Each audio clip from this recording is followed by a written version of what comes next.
last week at Mecca. Very symbolically, the location was chosen: Saudi, Pakistan, and Turkey, that old caliphate country. ये तीनों ने joint defense pact sign किया Mecca में.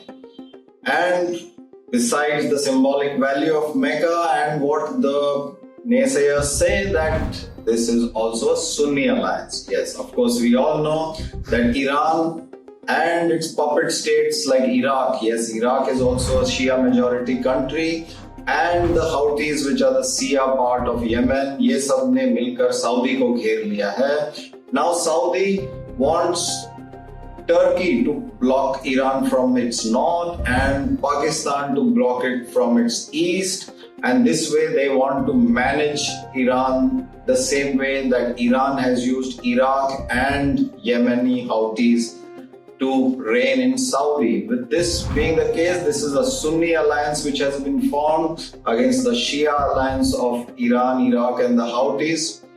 Really doesn't matter much for India. We love it when these guys are at each other's throats. No problem as such. But Indian defense and military and foreign ministries need to be very, very aware. This is an alliance which is expanding. Maybe Egypt is going to join it soon. और इसके चलते, the biggest thing which is happening is a lot of Pakistani and Chinese origin Pakistani manufactured armaments are suddenly started being seen in countries even like Sudan. तो Pakistan armaments और defence export कर अपने लड़खड़ाते हुए economy को बचा सकता है, which is not very good. We need a neighbor who is economically, financially devastated. It helps us.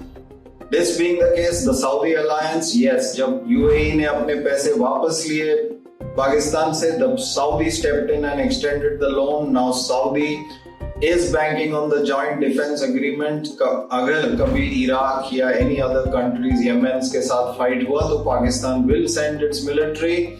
All this being there, Pakistan is trying to protect himself after the Pahalgam crisis. It has become very scared and it is building alliances. What is India doing? We watch the space.